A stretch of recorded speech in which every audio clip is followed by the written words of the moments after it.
Hi guys, Cindy here. Welcome back to my channel, and if you're new, I hope that you enjoy this quick video and warm up for the day. This is another easy picture. It's about a 2" by 3" and I sketched out my sailboat, and I'm keeping the horizon line in the sky very light. So when I first start off, I'm letting you see how I wet my paper. I wet the whole thing down and I let that soak in there, and then I did not paint the sailboat. I am not adding water around the sailboat because I want to preserve that white. So I have that for later on. So starting off, I'm going to capture the lightness and the pinkness and the blueness of the sky by just lightly laying down the colors. I don't want this real heavy. I want it really light.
This is another coat of color on top of my lighter one below, and I'm just adding in enough so I can find the horizon line. I want to know where that line is for my boat, and then because of the distance that goes in the background, I'm going to create a cooler color back there so I can provide some distance. When you look at it, it looks like there's an ocean behind there.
I'm working now on mid-tones. This is the second phase of my painting.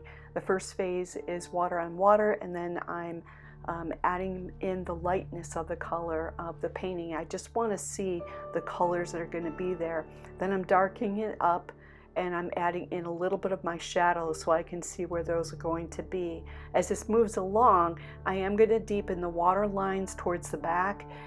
Watercolor, when you work with it, you'll put it down, it looks really good, and then when it dries, it's going to lighten up. So I'm one where I don't mind going lighter and then continuing to add in more color.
This is a white gel pen. I'll put the brand listed below.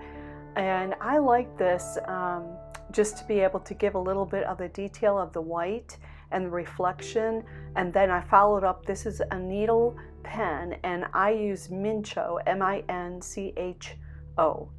And I'll use this just to add a tiny bit of detail in there so you can see the water line of the boat, a little bit of the wires, and a little bit of the reflection in the water. Just keep it really simple. You don't have to add a ton of detail in.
I'm getting a quick look at my picture to see where I think it's at, and then I'm going to decide to add in a little bit of detail further into it, and I'm going to deepen the colors. I just will fuss with it a little bit until I feel like it's done.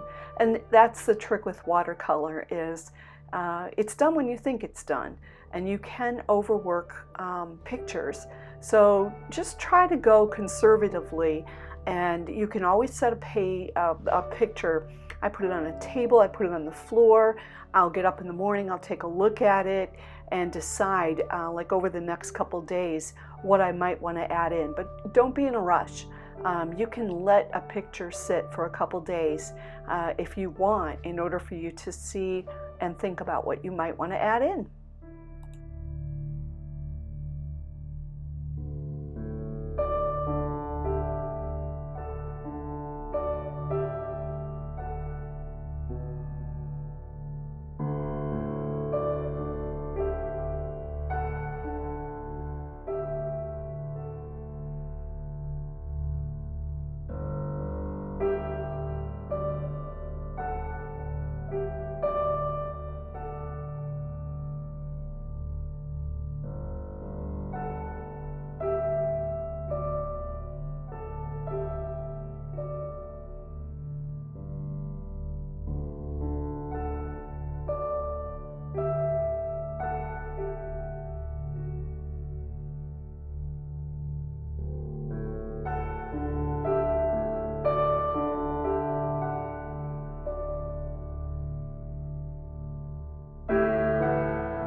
I took a drop of yellow ochre and put that along that horizon line.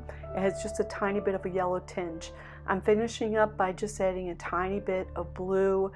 This is adding a tiny bit more of pink to get that reflection. I love how soft this is. I don't want to add too much more into it. So guys, if you enjoyed this video, please be sure to hit subscribe, send me a like, tell me if there's anything else that you would like to see us paint together, and then I would love to see your work. I'm starting to see more people put their work up on Instagram, and the link is below in the description. Show me what you're painting. Show me what you came up with. I'm just amazed. Everybody is so good, and I'm so glad that we can connect even across the world. During a time of COVID, we are not shut in as artists. We have a connection with each other across the world. So anyway, I am so glad to have this time with you again. Thank you for tuning in. Let me know what you're painting, and let me know what you think we should be painting. All right, talk to you guys later.